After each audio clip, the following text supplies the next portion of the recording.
In this lesson, we'll build a fun little sculpture using some modifiers. So let's build a little sculpture to kind of go over here in one of these corners. And so to start with, I'm going to create just a primitive, and let's create a sphere. Go ahead and just kind of draw one out roughly into the size here that we want. All right. So let's say we've got this sphere. Let's go ahead and change some of these settings. So maybe bump some of these segments down a little bit lower. Something like that. It doesn't really matter too much.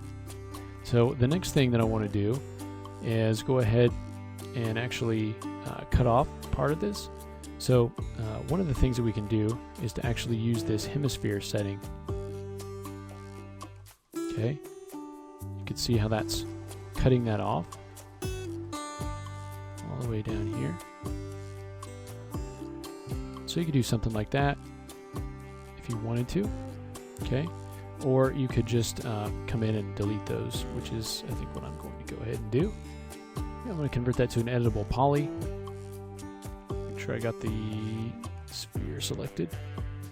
Go ahead and select the polygons, and I'll just select these polygons kind of up here at the top. I just kind of chop that top of the sphere off. Okay, the next thing I want to do is the same thing that we did with the coffee table, and that is to use the lattice to create geometry across all of these edges. So we'll go ahead and add a lattice modifier. Okay, I'm going to go ahead and turn off joints, say struts only from edges.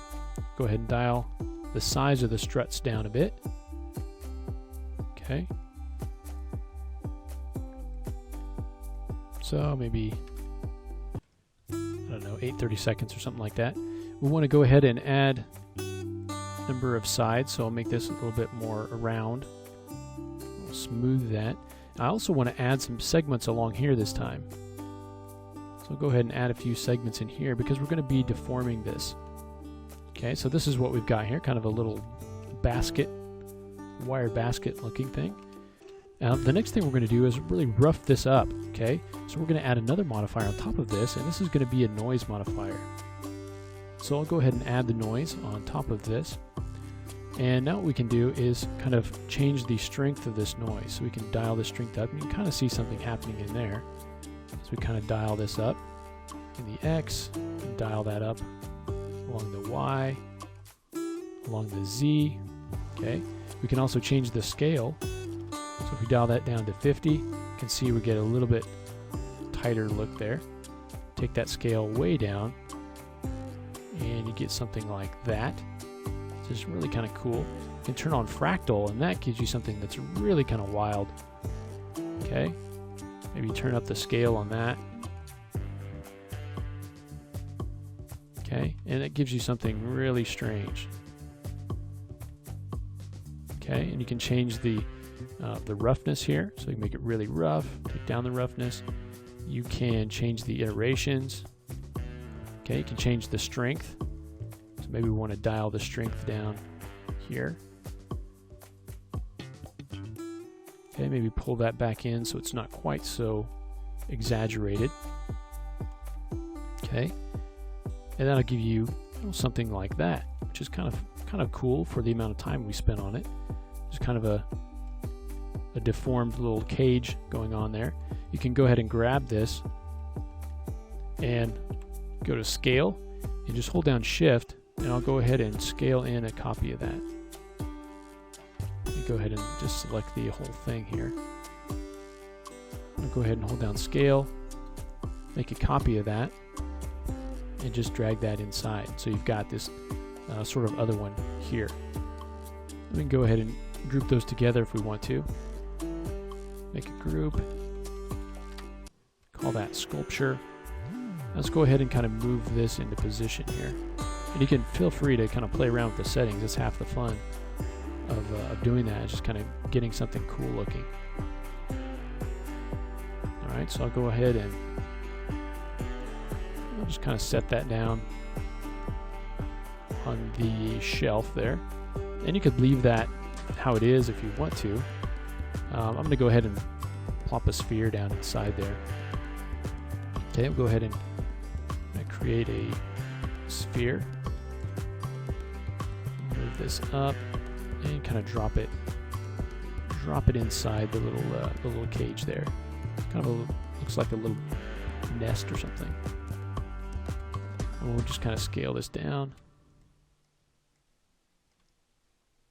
And then you could add that to your group if you wanted to.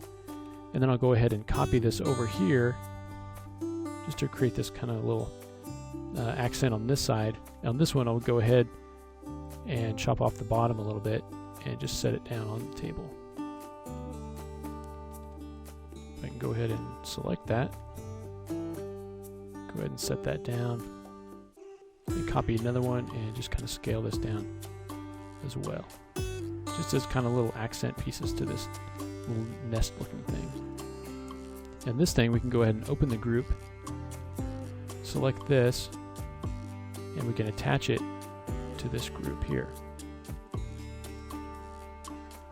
We'll go ahead and just ungroup that and get this group. We'll select all these things, and there we go. We can go ahead and group those together.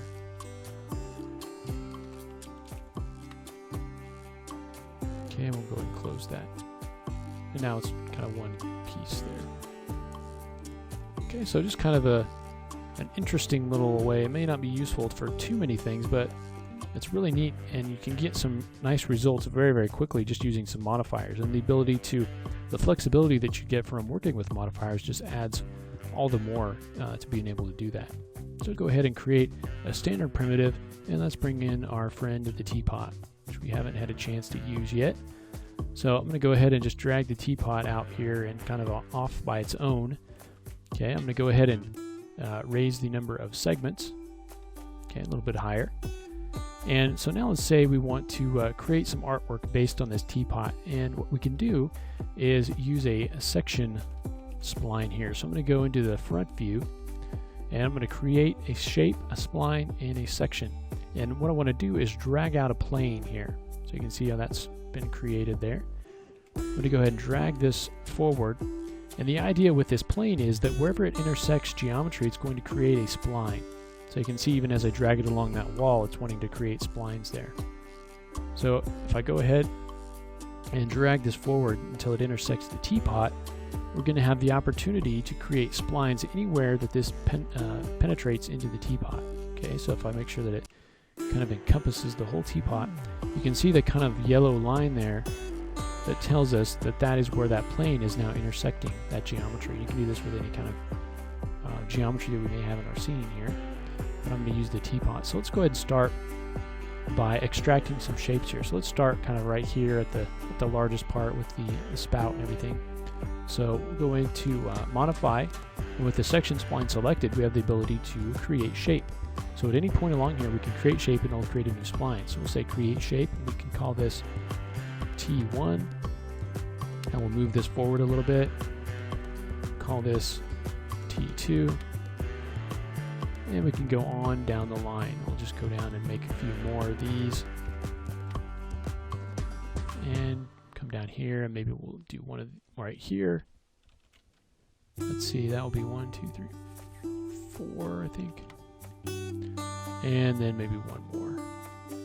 Create shape, T5. All right. So now that we have that, let's go ahead and get rid of our geometry and our section, and we're left with these splines right here. So what we can do is, to add geometry along these, is that we can very quickly just come in to the rendering rollout and enable these in the renderer and in the viewport. And that will let us, create just a little bit of geometry along here. And I can just change this to a radial and make it whatever size that I want. I can do the same thing over here. Okay, I can do the same thing on all of these. If you want to have a different radius for all these, you can come in and do that. So maybe the front, the one on the front's a little bit smaller, so we can dial that one down. Maybe this back one is a little bit larger. Maybe it's a bit bigger, above an inch. And so you can vary these.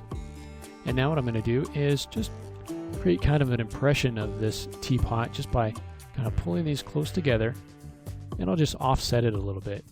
So I'll just kind of offset this and maybe kind of rotate it around.